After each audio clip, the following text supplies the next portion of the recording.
Hey everybody, welcome back to the Whiteboard Finance Show. This is our first episode ever with legendary Larry Ludwig.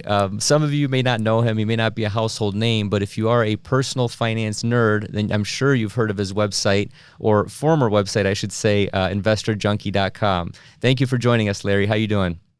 Very good, Marco. How are you? Good, thank you. So the point of this podcast, since you're the very first person on the show, I'm going to be a little bit rusty, and we did have some technical difficulties getting into the interview, so don't have a proper outline, but since I do know you for a couple years now, hopefully this will be a more candid type of podcast or conversation. If you don't mind, just introduce yourself, talk a little bit about how you started as an entrepreneur and how that ultimately gravitated towards starting a blog, Investor Junkie. Yeah, you may have not even know this. So I started, in 1997, I think is the first time I started something part-time.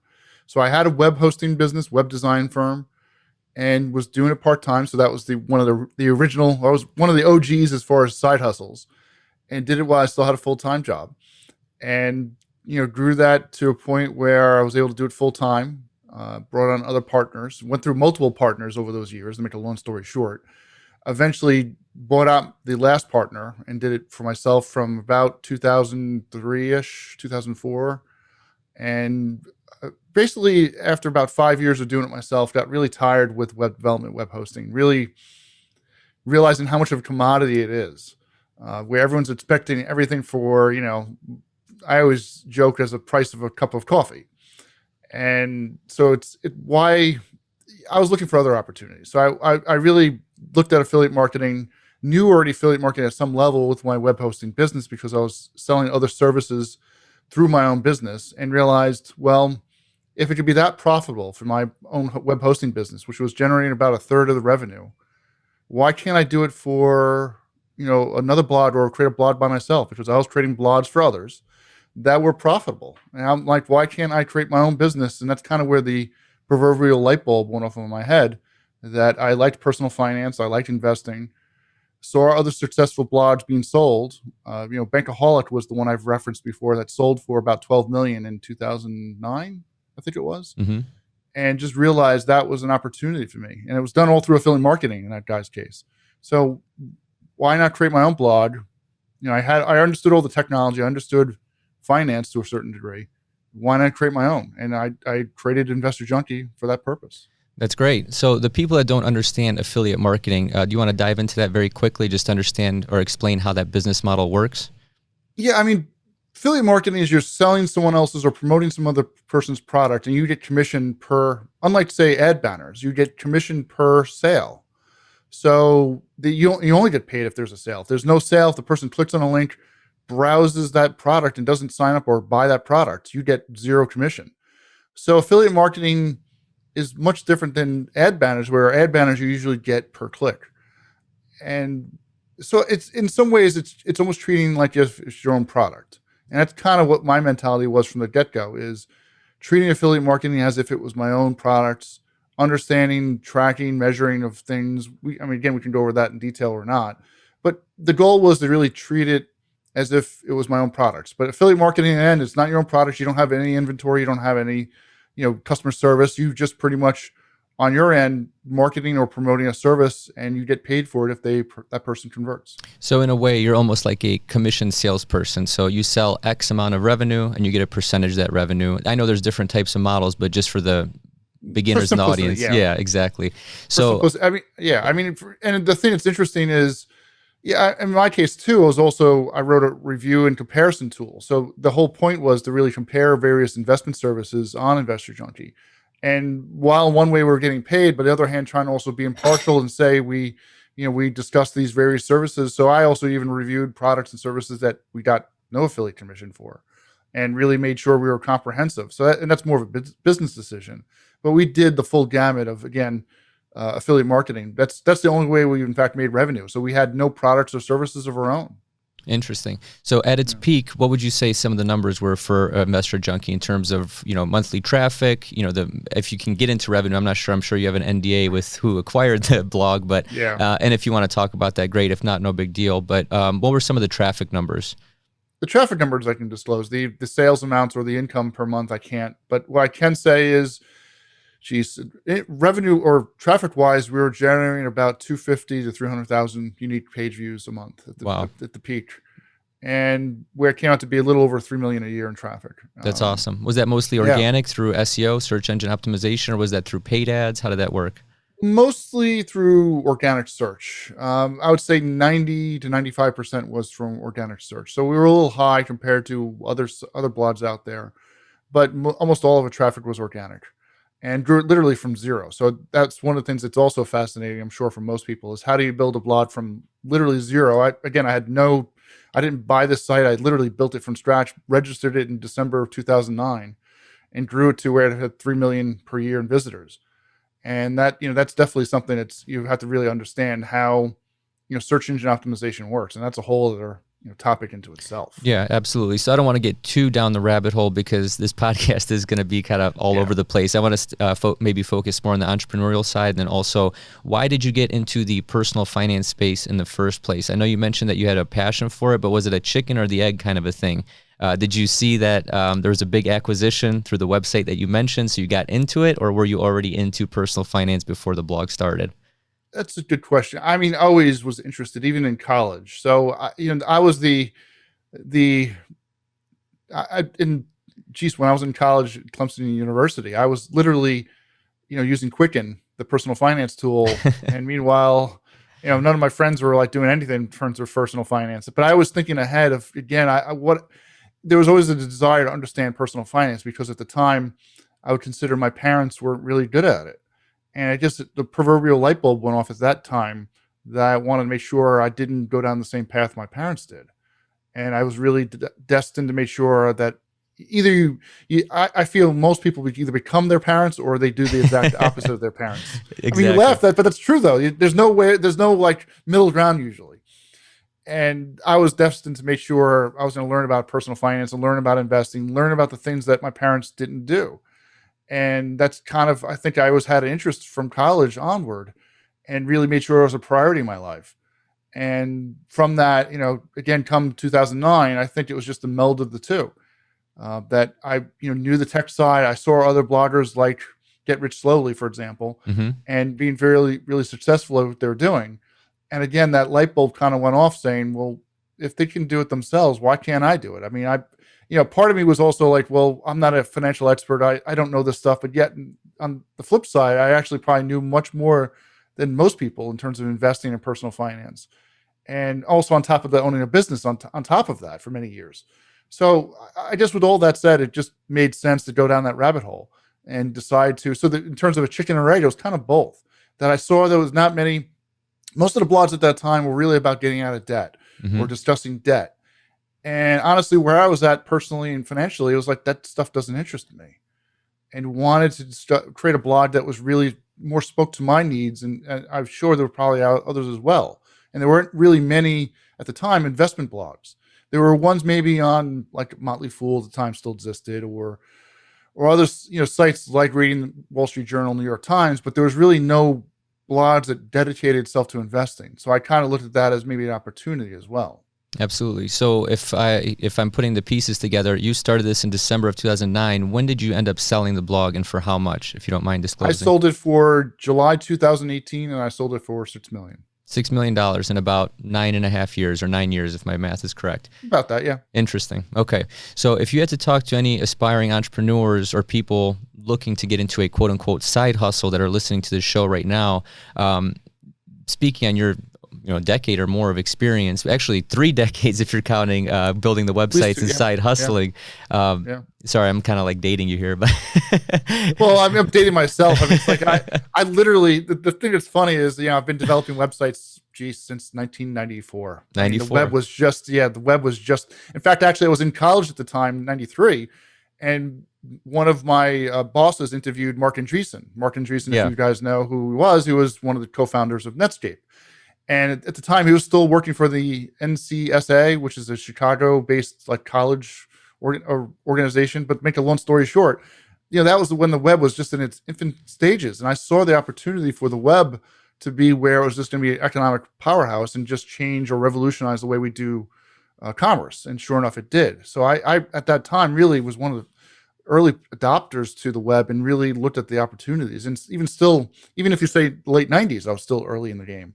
Yeah. And just saw the opportunities that we're still in just a second wave of really e-commerce. And there's still many opportunities out there. So we're not done yet. Yeah, I'm glad you brought that up, because my first question, before kind of giving you that credibility piece of you just being in the game for 25, 26, 27 years since the early 90s, do you still think there's an opportunity to make money online for aspiring entrepreneurs, or do you think like blogging is dead, side hustles are dead, everything's saturated, right?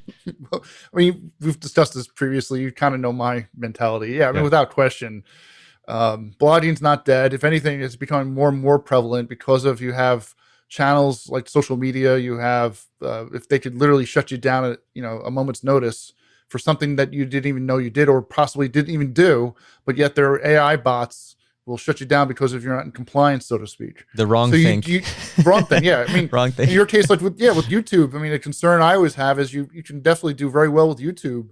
But Google can decide, and it's not even a person looking at it, to demonetize you for without cause. And the thing I think most people are starting to realize, if you're doing anything online with a business, is you don't own those channels. You don't own Facebook. You don't own Google, or you don't own YouTube. So you got to look at what platforms, what mediums can you own. And blogging and email are still the only two primary mediums you still have control over ultimately. Yeah, absolutely. So I think that if you were, let's just say 21-year-old Larry, okay, let's go back into the future. What, 6 years, 7 years? No, I'm just kidding. Exactly. You're going to beat me up next time you see me in person. Yes, exactly. So if we go back into the future, early 20s, Larry just graduated, is getting his first big boy job working 8 to 5. And he knows that, hey, he doesn't want the cubicle life. He doesn't want to sit in here for the next 30 years, 35 years so he can, enjoy his 401k when his knees don't work and his back hurts, right? So what does Larry do when he's 21 in 2021?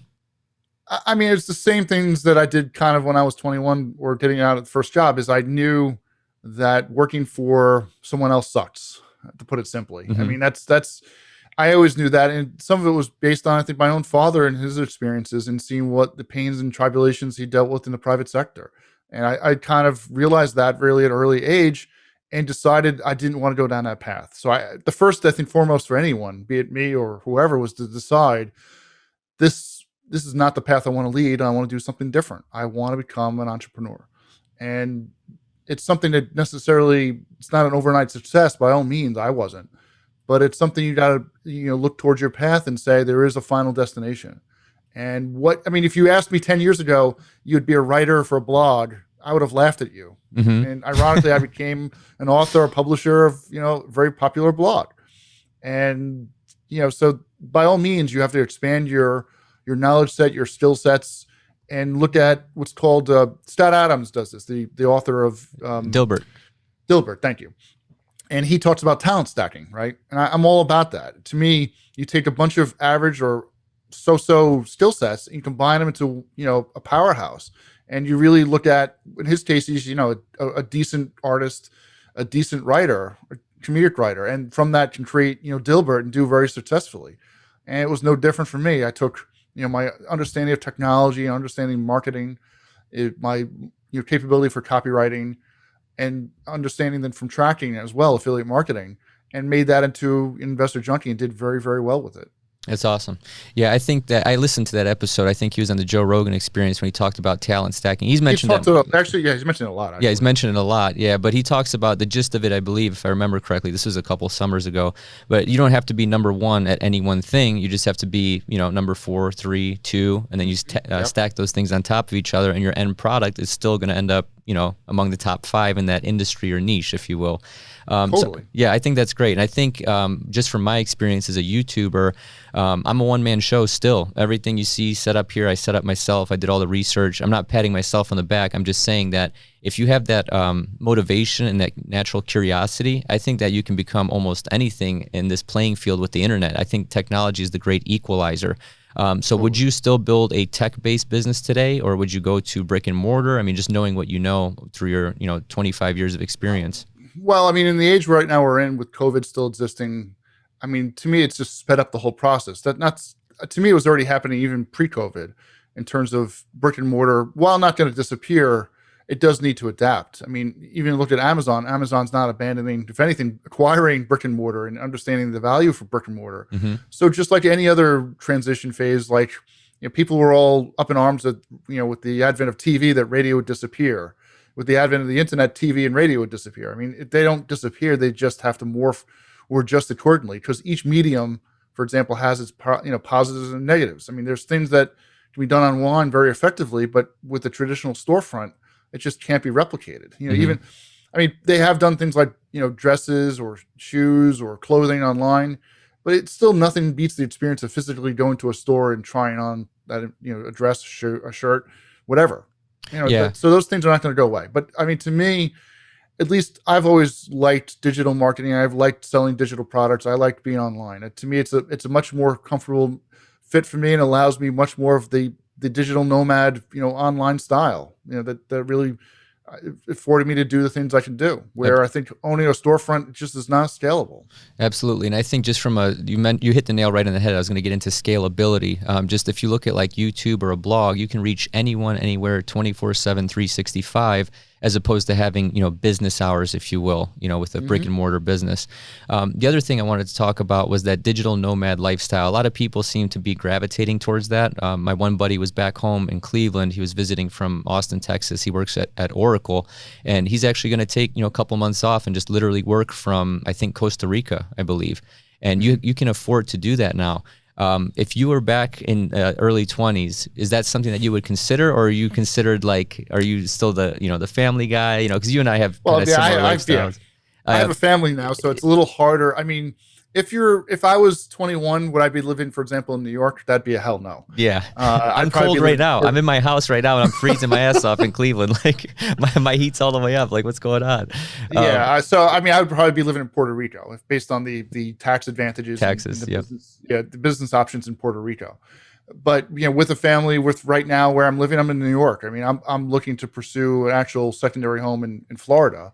Hopefully we'll acquire it next month or so. Nice. But our primary mainstay will still be in New York, again, because I have a wife and kids. So it makes it much harder to become mobile. So if anything, if you're doubting yourself in your 20s should you go out and do, visit various places, if you want to do that, by all means, do it now before you have children or get married. Yeah, one of my buddies is a YouTuber. He's down in Miami right now. I'm not going to disclose anything, but he's looking at property down there. He's also from New York. He can't stand the cold either. So he's like, man, I'm down here looking for not only for change of climate, but also you touched on this with taxes. Explain a little bit about that for people that don't own a business or don't understand. Just, we live in states. I'm in Ohio. You're in New York. We have state income tax. What is the appeal? Why is everyone moving to Texas? Why is everyone moving to Florida?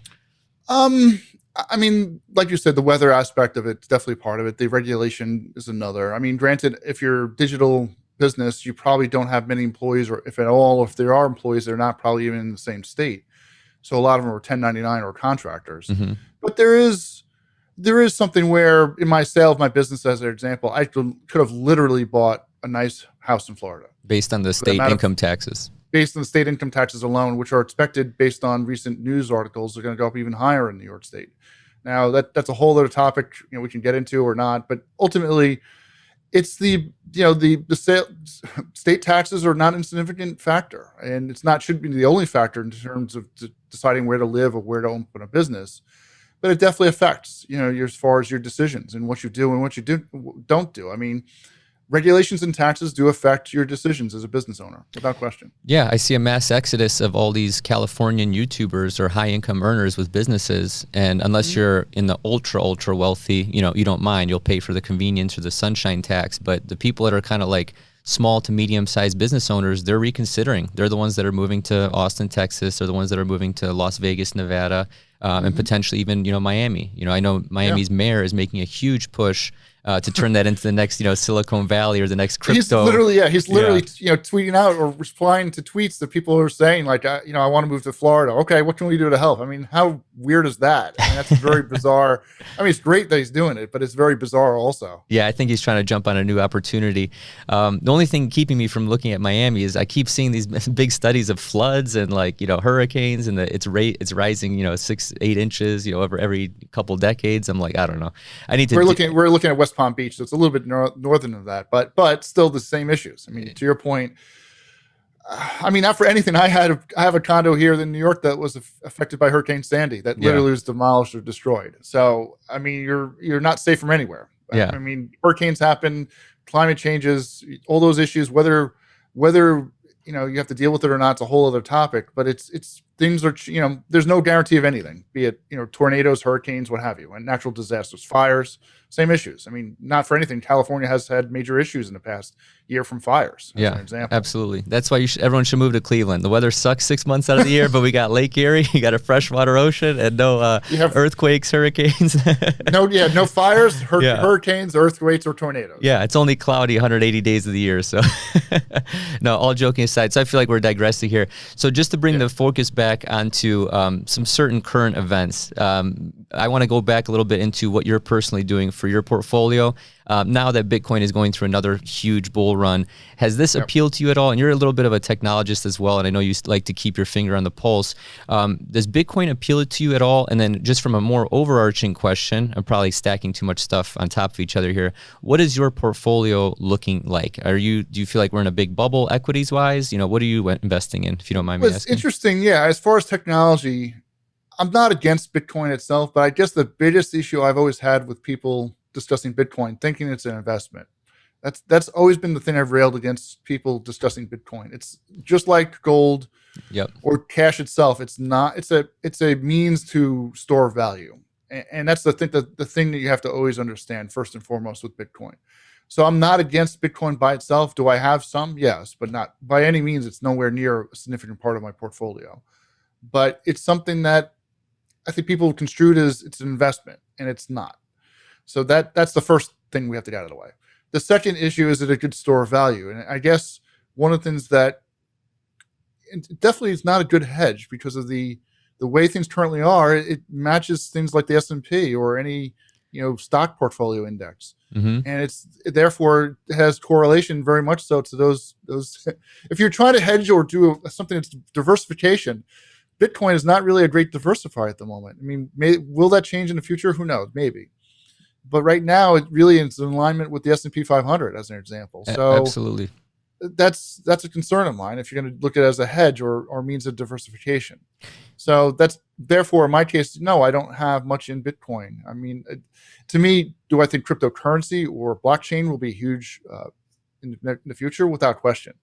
Do I think Bitcoin itself will be something? We'll see. I mean, you could theorize that if the governments get more involved with it, they want to actually control it and maybe ban it in some ways. So that could be to your detriment, so we'll see. Yeah. I mean, as of this morning, I was looking at it was 31,000 per Bitcoin. Yeah. Janet Yellen just came out and said that it needs to be regulated. So in my opinion, that's either a double-edged sword. To your point, maybe it'll crash it, or at the other end of the spectrum, maybe regulation is needed for mass adoption. But yeah, I agree with a lot of what you're saying. The thing is that I agree with you 100%. And what's kind of concerned me as a big yellow flag is that it's been completely correlated with equity markets. With the S&P 500 as a benchmark, for example, that's my biggest yellow flag. Just because for me, that's kind of a piece of my portfolio that should be either great savings technology, which inherently it is, depending on where it goes with price and volatility. That's a different story. The technology itself is sound because I've done a lot of research on it, read a lot of books on it. But the correlation with the equities markets is what is kind of turning me off, because when I look at my portfolio or my net worth, I look at it as a pie. So when I look at my different goals or chunks, let's call it real estate, equities, bonds, cash, precious metals, crypto, whatever. I don't want too much of that pie to be correlated to the financial markets, which inherently real estate is, stocks are, obviously bonds are, interest rates drive a lot of that, as we both know. And to me, that's kind of like the biggest yellow flag with Bitcoin, because if you look at it in March, it dipped just as much as the S&P 500 did. What's your? You don't have to give specifics, but what are you bullish on? Are you looking at? Obviously, you're looking at purchasing real estate, maybe not from an investment standpoint, maybe more from a lifestyle standpoint, or what are you looking at? No, it's definitely an investment property, and I'm looking to add that because I've had the existing property here in New York for many, many years. I've literally owned it since September 11th, 2001. So I've had it for many, many years. It's time to move on. I've seen the growth for that property, and it's time to diversify. I think in this case, not only what state I'm in, but also just diversify and get a bigger property. So it's time to move on. But so I'm very bullish on, yes, on real estate is one avenue. But yet that's to say real estate, it's at all-time highs. I mean, if you look at I mean, part of it could be said because of the things put in place because of COVID in terms of like moratoriums on evictions and stuff like that. We're now at the all-time lows of inventory for real estate, which is just amazing. So real estate prices, I think in the long run, are probably going to go higher, even if we have just moderate inflation. Let's assume all things being equal, we could definitely see real estate go higher. It could go lower too in the short term, of course. But I think with the interest rates, I literally got applied for a mortgage, and that's a 30-year fixed at 2.49%. That's literally free money. Yeah. Sorry to talk over you. Yeah, that's literally what my mortgage is. I have a 30-year, 2.49 fixed rate. And I'm glad you brought this up because two things. So when you actually sold Investor Junkie, let's just pretend it was literally $6 million in your bank account transferred straight to you. I mean, it's not, but yeah, exactly. Just for the sake of conversation, let's just say it's 6 or whatever. Let's call it 5, whatever. So what was the first thing that you did in terms of like the pleasure purchase? I already know what the answer is, but what was the pleasure purchase? And then what was okay, I'm a father, I'm a husband, I'm a, brother or uncle, whatever. What were the next steps? I mean, I bought you're alluding to my Porsche 911. So I have a Porsche 911 Turbo S, 2015. I bought a used one, not a new one. And I did that just as my pure, let's reward myself in some way. In some ways, I was eyeing one even before I sold the business. And I didn't necessarily I could afford it even before selling the business. But again, I was looking at it as like, okay, let me like a specific marker or event to reward my success or sale. So I did that. Outside of that, really not much. I mean, I've been really conservative in the asset allocation where most of it is, I can't say most of it. A good portion of it is in, cash or cash-like instruments. So I've been very short-term in terms of the investments because it's like anything. You don't want to do anything irrational with any big win like that. You want to do something, I think, more methodical and really look at where the opportunities are. I mean, to answer your question before that we were mentioning about where do I think the markets are, I mean, I think overall there are a lot of bubbles at the moment. There's really I always like to look at things where the opportunities or things are cheap, and there's not many things really cheap at the moment. And it's hard for me to justify some of the purchases based on the valuations of where they're at. It's very difficult. So yeah, I think anyone from a reasonable financial background or for someone who knows how to analyze these things, I've felt this way almost since 2018, to be quite honest. I've kept buying, I've kept dollar cost averaging just because that's what I do. But, do I feel like it's frothy? Absolutely. I feel like a lot of that is because of monetary policy. I feel like it's low interest rates. Interest rates drive everything, as you and I know.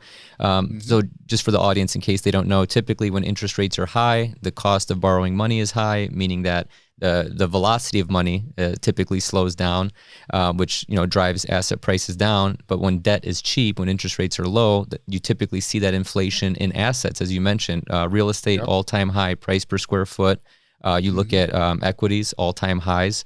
If you look at just from March 2020 till now, we basically went through like a 8-year market cycle in like 8 months, something. Collectibles, same thing. Collectibles are all-time highs. I mean, look at cars is something I'm very familiar with. Yeah. Some of the price points. I mean, I was just looking at the other day, a little bit of history. So I owned a 1999 Honda Civic Si.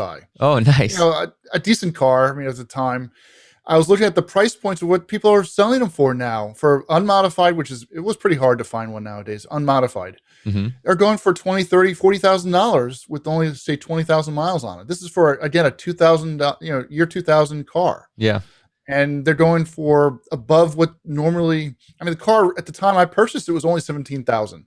So they're going double in some cases, if not more than what the car was originally worth. Yeah. It's just insane. I mean, there is demand obviously there, but it's still, I think the markets, no matter where you look, businesses as well. I mean, I'm looking to acquire perhaps other blogs, and the multiples that sometimes are just ridiculous. It's hard to find because of the where interest rates are. It's like you'd have to go up what's called the risk curve and find other assets that are riskier and generate more interest. And it's very hard to find something decent.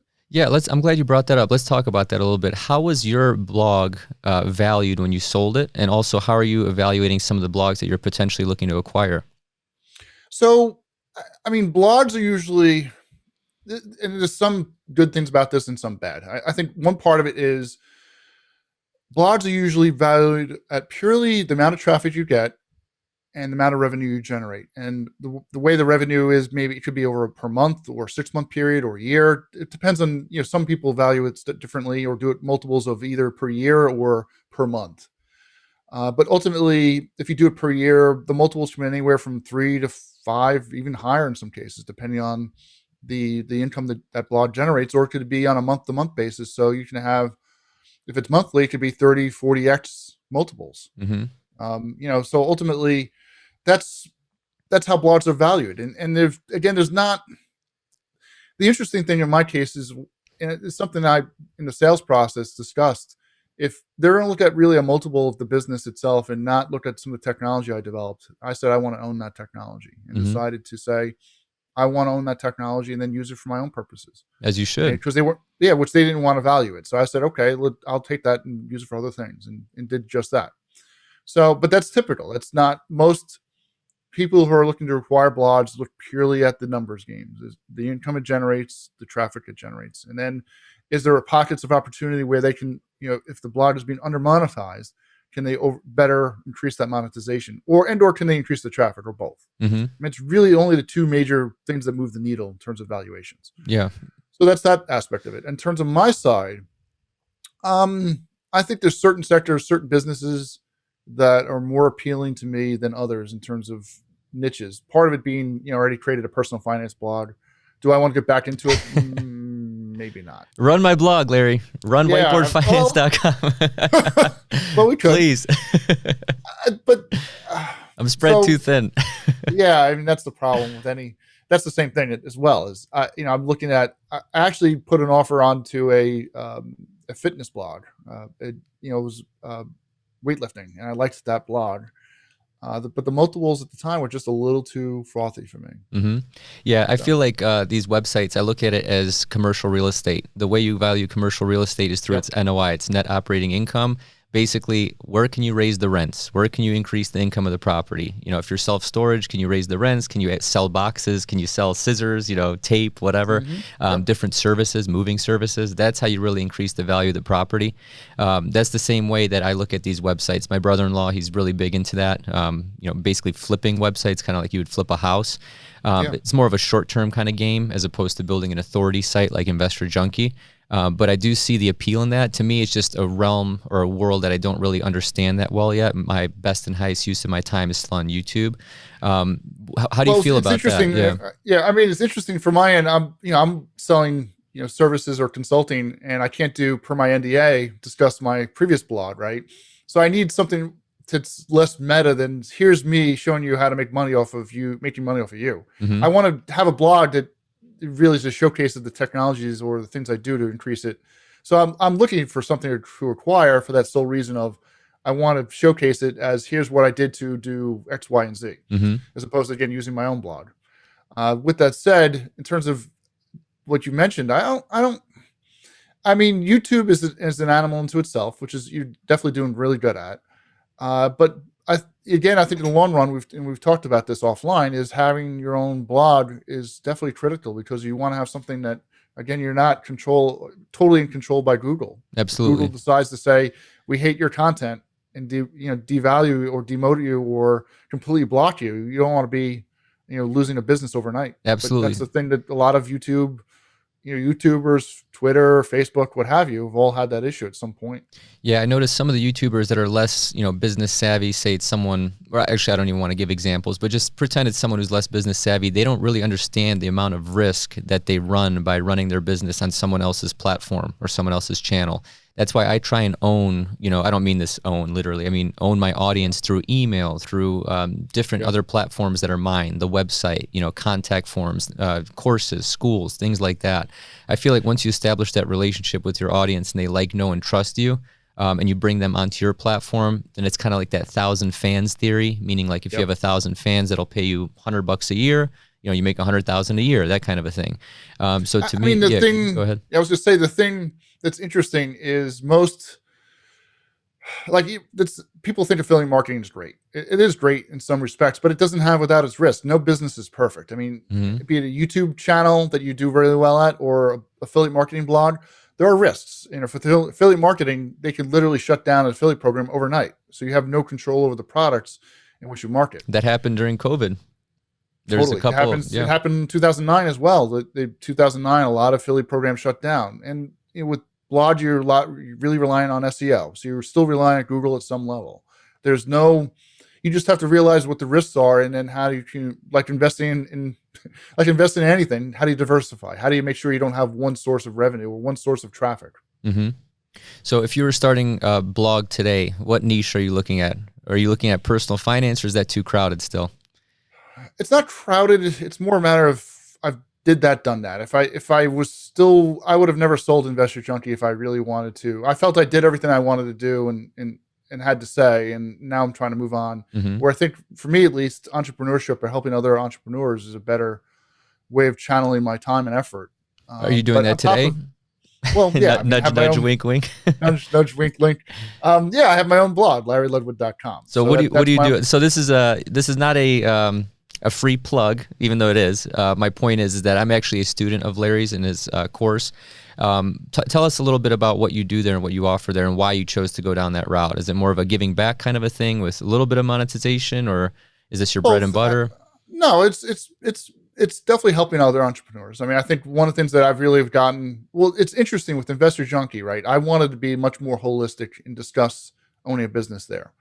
And the surveys showed otherwise. People had no desire to discuss owning a business. They wanted to discuss ways to eliminate debt or maximize their 401k, or, ways to, do anything in terms of investing, asset allocation. Mm-hmm. And I didn't, while those I wanted to discuss, I felt also, again, owning a business should be a key part of that. And I think now with selling that blog, I have the opportunity to do anything I want, of course.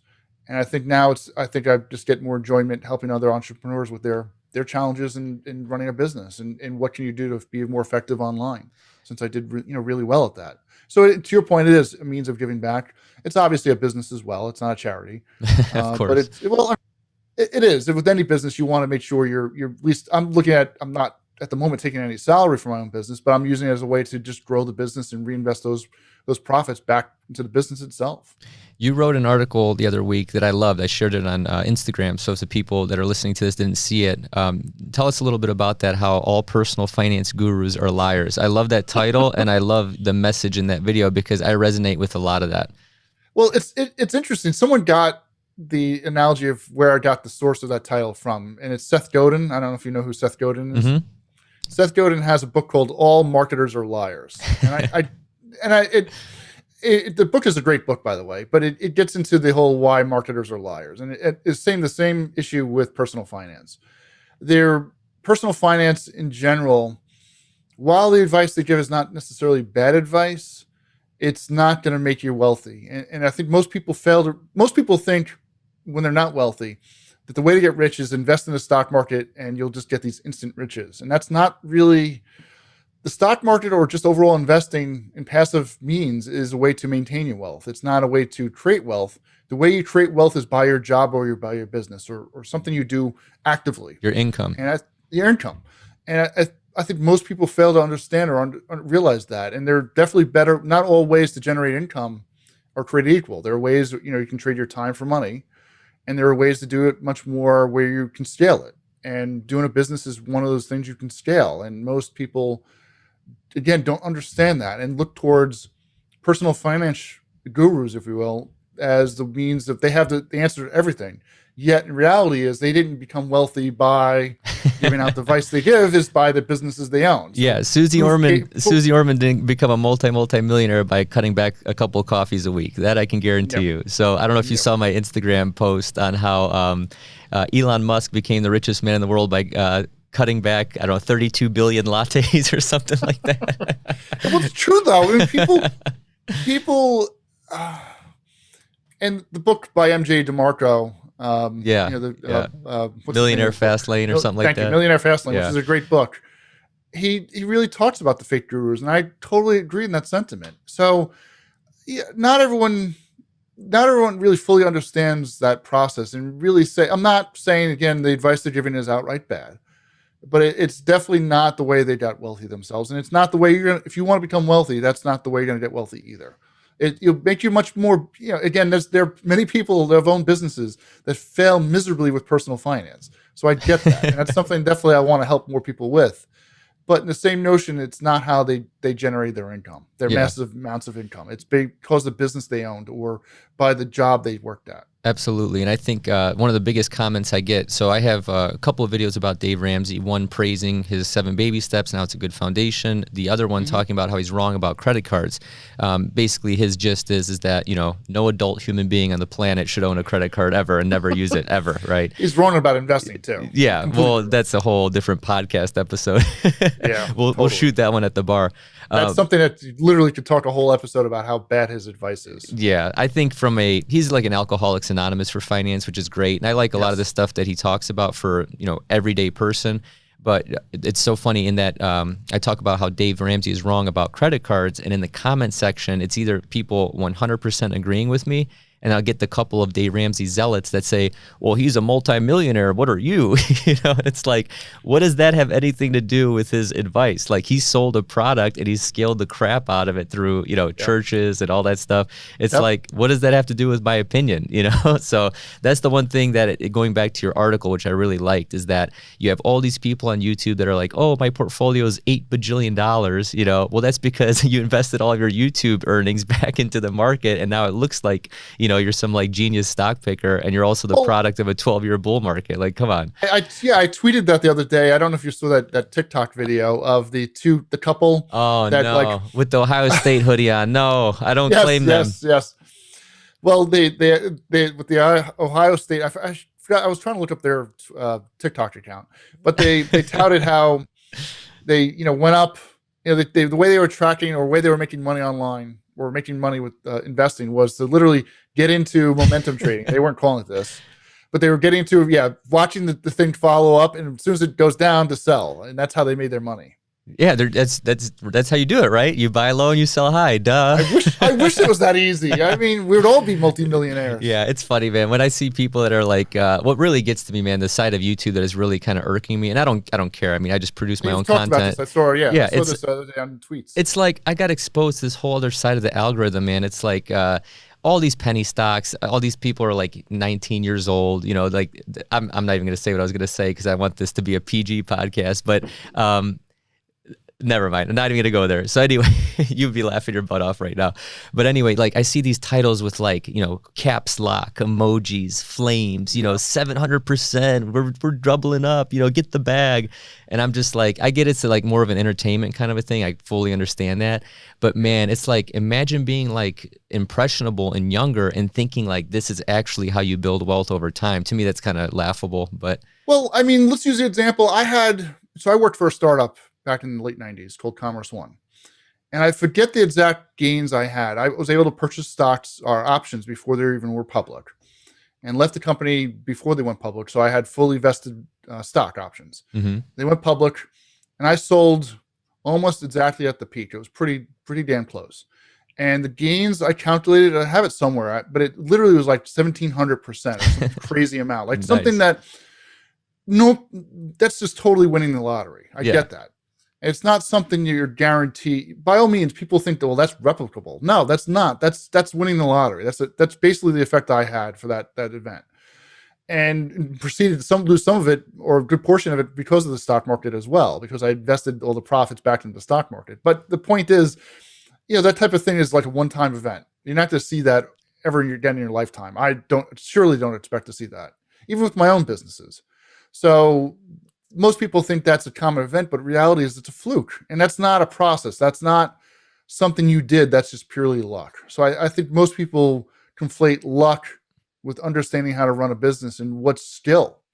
And skill really takes effort and takes time. It's something it compounds over years, not something that's a one-time event that you sold in the stock market. That's, again, I win the lottery in that case. Yeah, the analogy to me is kind of like honing that blade, just like honing it over time, getting it sharper and sharper just through years of, grinding. How do you feel about that one metric that says like if you've done something for 10,000 hours, you're now a master of it? I think that's BS in my opinion, because I've played soccer my whole life and I'm okay, but I would never play at like a professional level, But yeah, I mean, I mean, you're better off than most people. I mean, I look at it that way. That's a good way. Yeah. You're probably a better soccer player than I am. Who's never played, or even when I was a kid, I played. I was horrible. I'm horrible at sports. I'll never be a good soccer player. Period. That's okay. That's why you're a pro blogger, man.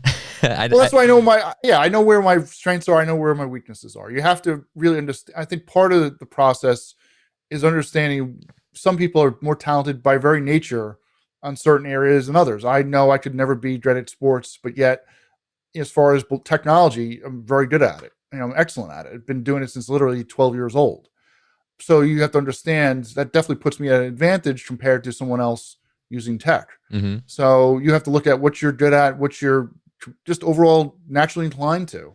And to your point, yes, 10,000 hours will definitely make you better, but it doesn't necessarily make you the best in the world. I mean, there's always going to be someone better at it. I think to a point of Scott Adams again, is really talent stacking your skill sets and taking a bunch of average or mediocre skill sets and combining them to one.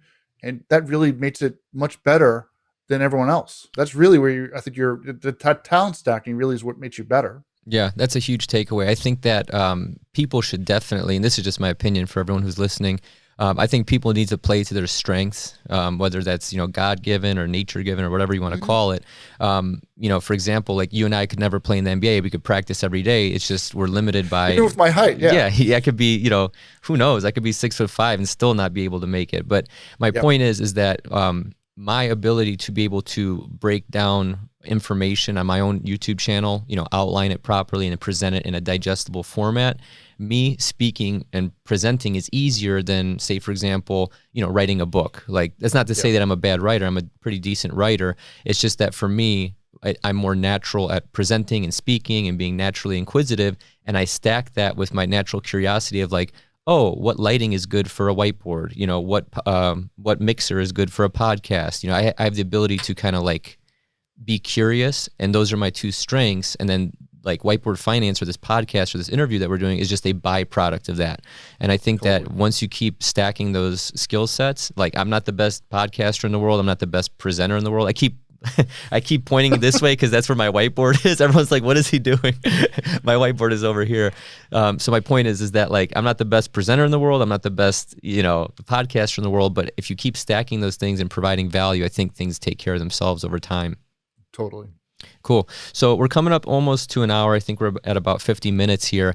I'm going to start to actually structure these a little bit better, but one of the questions I want to keep asking at the more towards the tail end of these podcasts is, what is one book that you would recommend to anyone? It could be business, fiction, doesn't matter. And why, more importantly? And why? I can go, because I've discussed this on other podcasts. I think maybe I'll go a little different and probably more in line for what we can discuss. Believe it or not, I'll probably have to mention Atlas Shrugged. I knew you were going to say that. I knew you were going to say that. I've mentioned other books in the past, right? Yeah.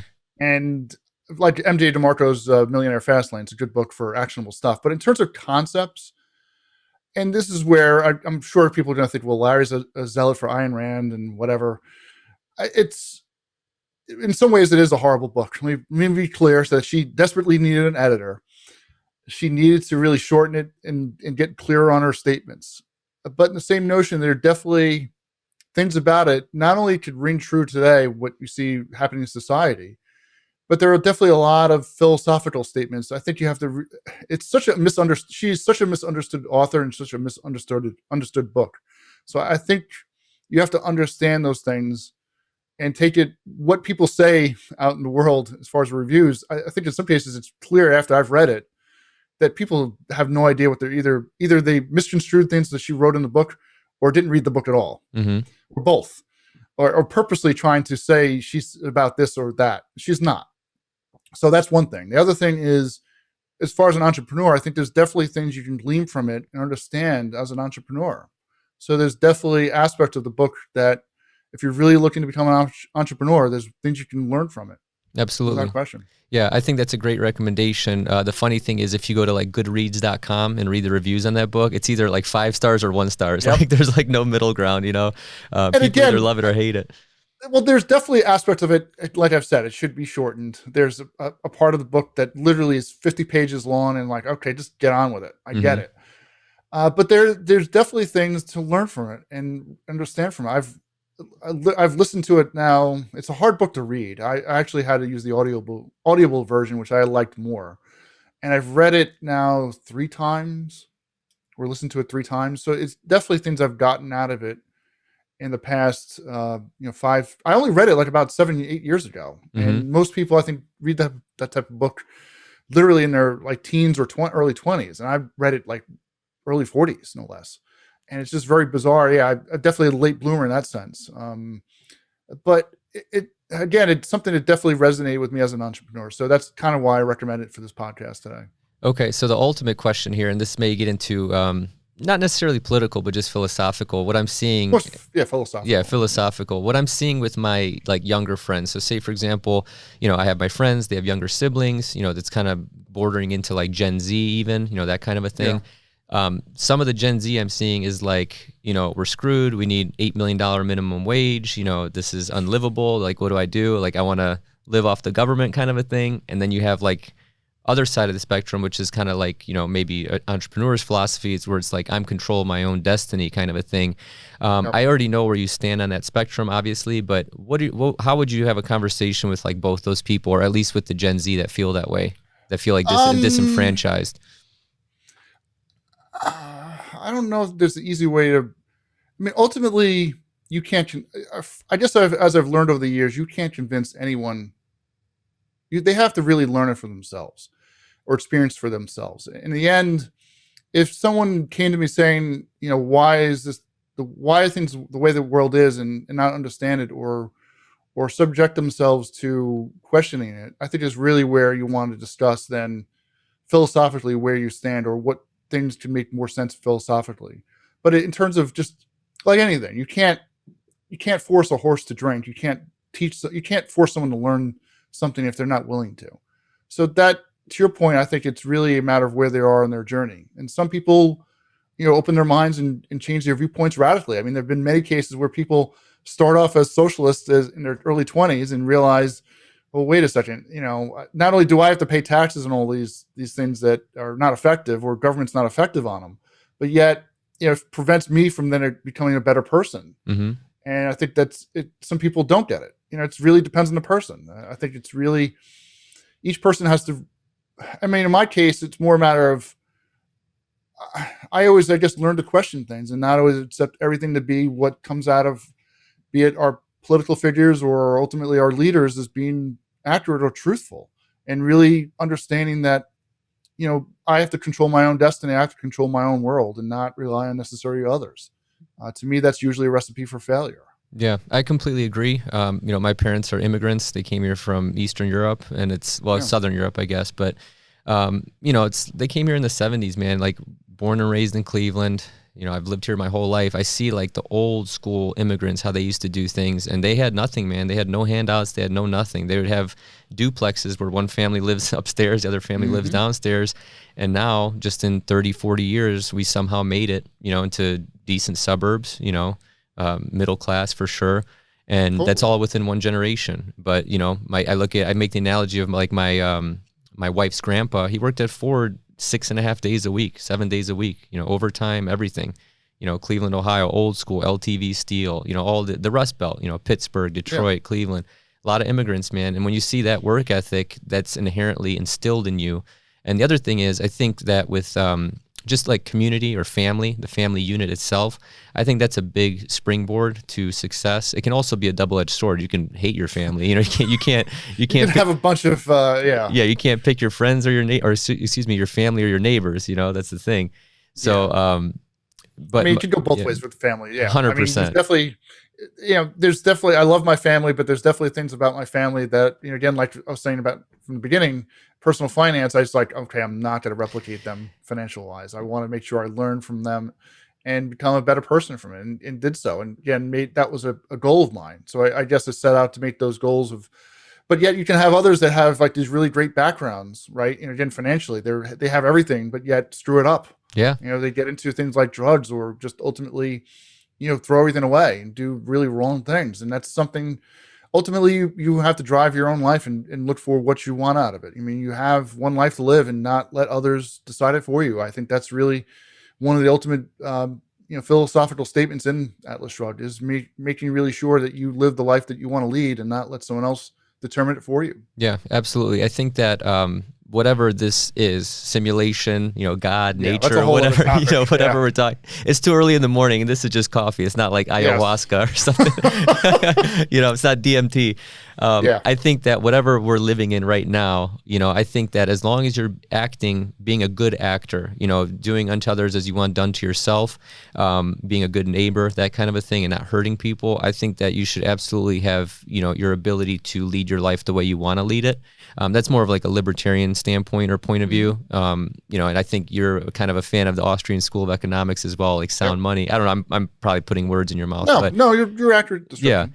Yeah. So I think that with everything that's been going on since, the first quarter of last year, the end of the first quarter last year with the pandemic and all that, just to end the podcast on this note, not to end it on a negative note, but how do you see the country moving forward from this? And kind of as an entrepreneur, do you feel like it's becoming more difficult to conduct business or easier to conduct business, depending on the type of business you run, going back to kind of like that brick and mortar versus digital?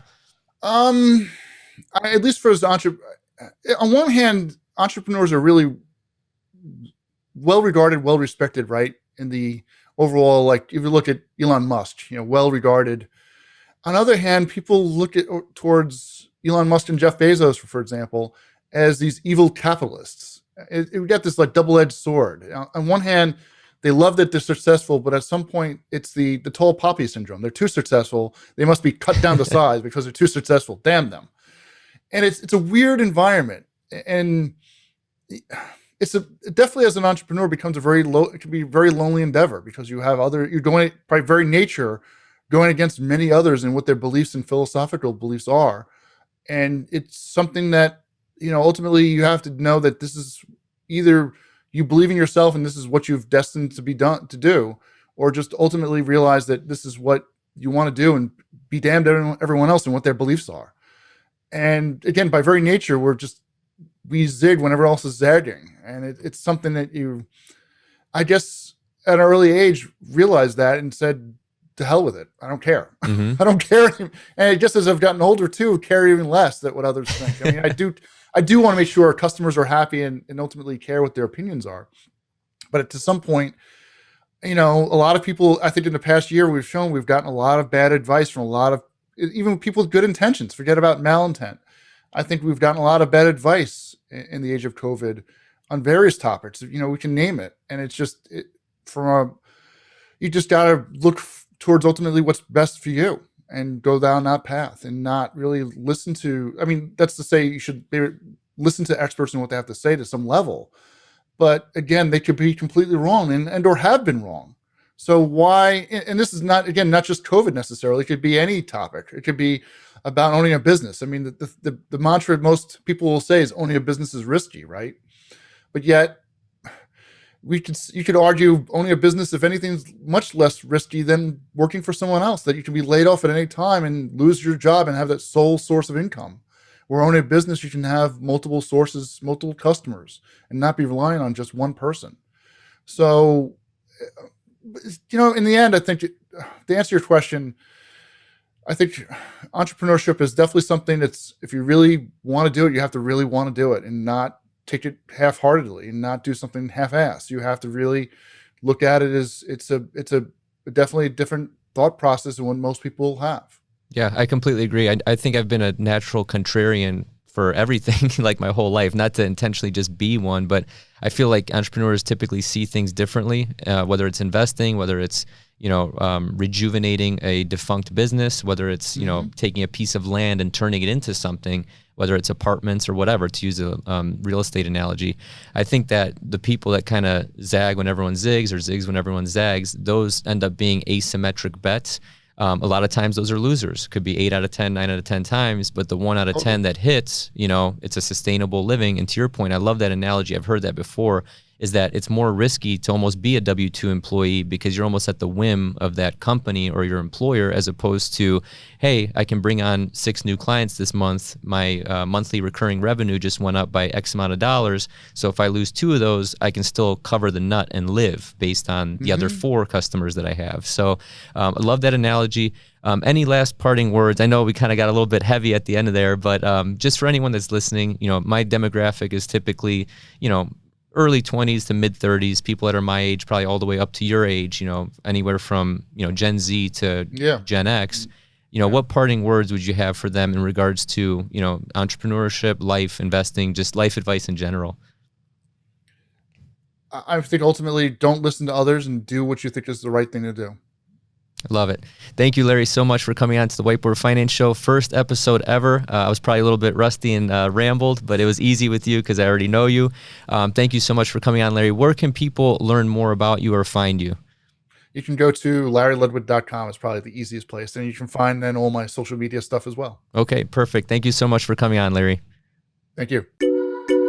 Thank you for listening to the Whiteboard Finance Show. To read more about today's episode, visit whiteboardfinance.com. And don't forget to subscribe to Whiteboard Finance on YouTube. This show is for entertainment purposes only. Investing of any kind involves risk. While it is possible to minimize your risk, your investments are solely your responsibility. This show is copyrighted by Zlatic Media LLC. Written permissions must be granted before syndication or broadcasting.